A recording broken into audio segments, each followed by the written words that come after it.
Capítulo 5. A graça como participação da natureza divina em criada. O homem, pela graça, é elevado acima da natureza comum e, ainda mais, torna-se participante da natureza incriada de Deus. Ou, melhor dizendo, eleva-se a tal grau pelo influxo dessa união sublime e dessa participação nos privilégios divinos. Quanto mais um corpo se aproxima do fogo, tanto mais luz e calor receberá.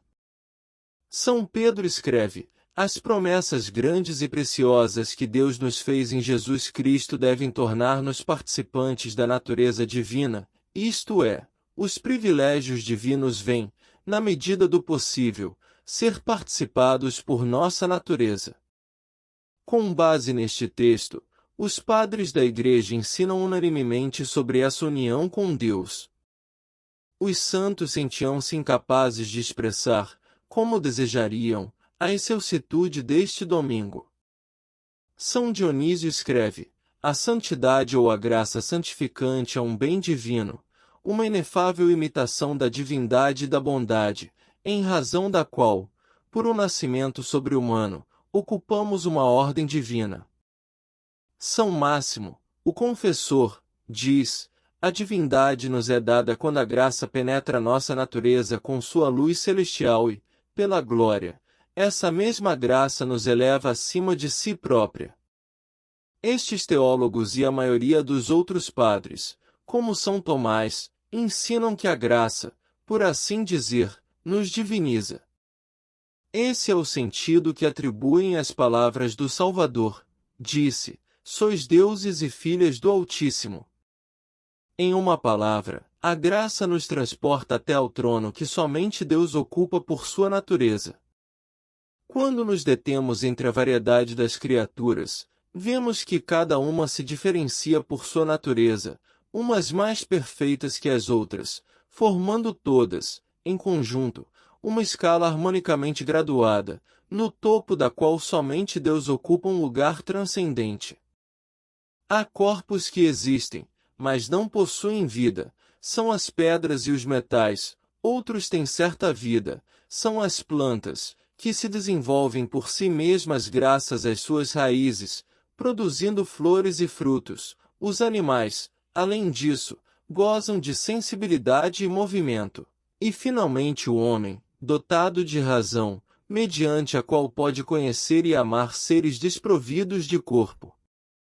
Acima do homem encontra-se a série incontável de puros espíritos, invisíveis ao nosso olhar, cada um possuindo sua própria perfeição.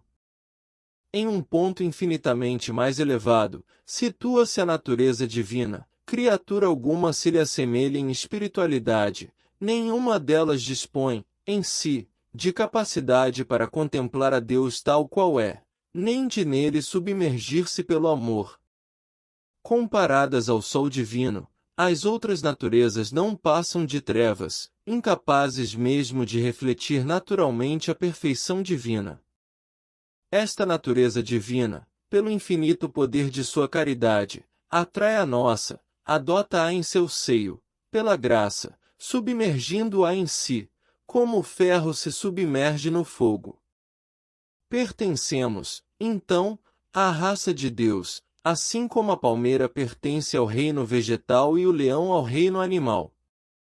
Se, dentre todos os homens e todos os anjos, Deus escolhesse uma só alma para comunicar-lhe o esplendor de tão inesperada dignidade, essa alma faria empalidecer a formosura do sol, da natureza inteira e de todos os espíritos puros, deixaria estupefatos, não só os mortais, mas ainda os próprios anjos, que se sentiriam quase tentados a adorá-la, como se fosse Deus em pessoa.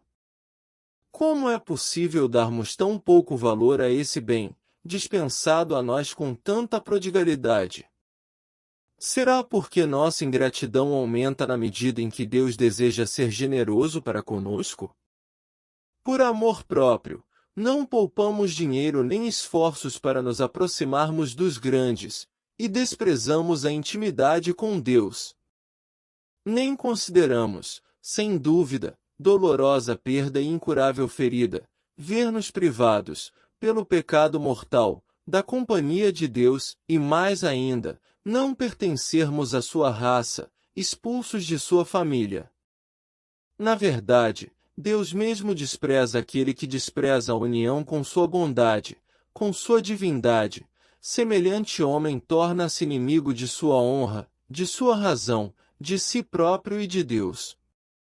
Por outro lado, as honras baseiam-se mais na opinião dos homens do que nas qualidades intrínsecas.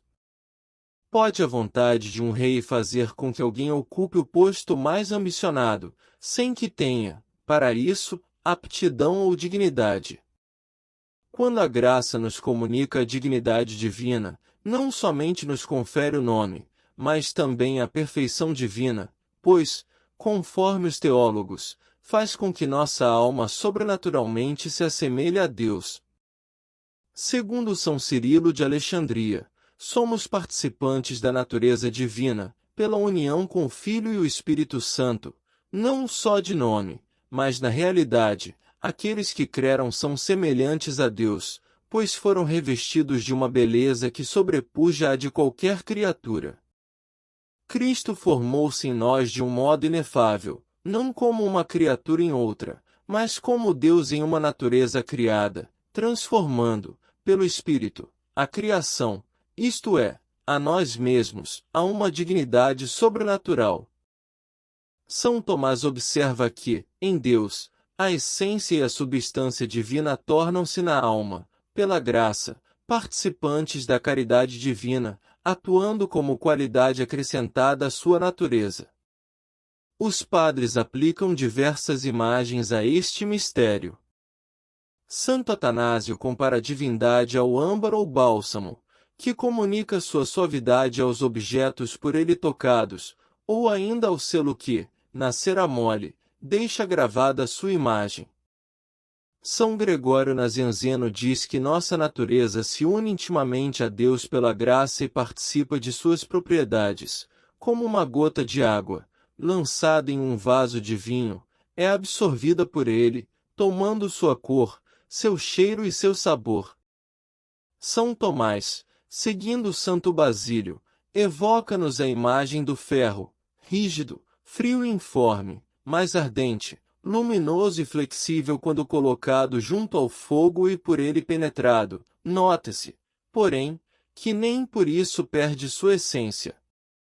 Aquele que sabe que Deus é a mais pura luz, logo compreenderá como, ao abaixar-se com toda a sua glória até a criatura e ao admiti-la em seu seio sem aniquilá-la, pode penetrá-la com sua luz e seu calor, a ponto de fazer desaparecer sua natural pequenez, de modo a parecer completamente absorvido em Deus. Se pudéssemos adquirir a sutileza dos anjos com a mesma facilidade com que podemos aumentar em nós a graça, ninguém desprezaria tal oportunidade.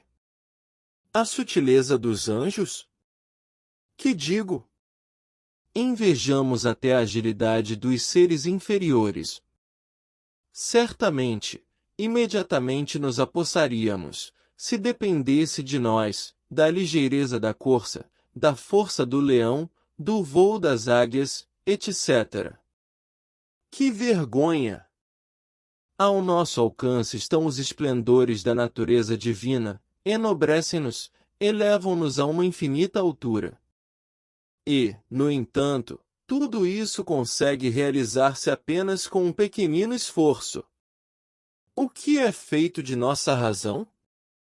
Onde está a nossa sabedoria? Suponhamos que Deus reunisse em um homem todas as maravilhas da criação, tornando-o mais forte que o leão, mais belo que a aurora e as flores do campo, mais resplandecente que o sol, mais radiante que os querubins. Suponhamos também que esse homem arriscasse todos esses bens num lance de dados. Quem contemplaria, sem estremecer, tamanha loucura e ingratidão? Assombramo-nos com a força de Sansão. Muito mais, porém, nos assombra saber que ele cedeu essa força loucamente às falazes lágrimas de uma mulher. E nós? Vendemos nossa intimidade com Deus, vendemos o esplendor do sol divino, a força das virtudes divinas à carne miserável, filha da corrupção, irmã e mãe de vermes. Que pensar diante de ato tão desolador, desgraçadamente repetido cada dia? Chorai, anjos de paz, chorai, se puderdes, chorai a inconcebível loucura de vossos irmãos da terra, que se perdem a si próprios. Chorai a profanação de tantos tesouros.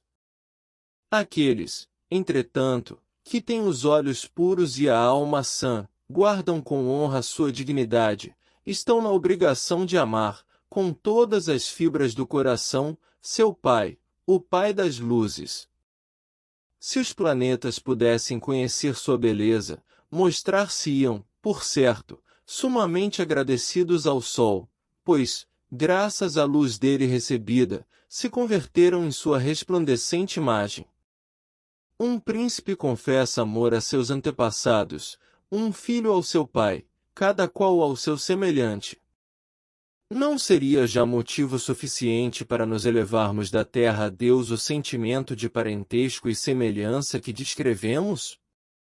Não se concebe que nós, cristãos, tenhamos de nossa dignidade menor apreço do que tiveram os filósofos pagãos, esclarecidos pela razão da simples dignidade humana.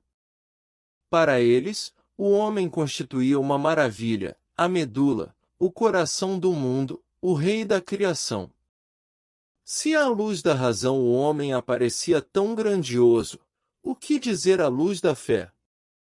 Abramos os olhos de nossa alma e sigamos o aviso de São João Crisóstomo. Rogo-vos e suplico que não permitais que os mais belos dons do céu, os que recebemos pela graça de Cristo, aumentem, em razão de sua mesma grandeza, o pecado de nossa negligência.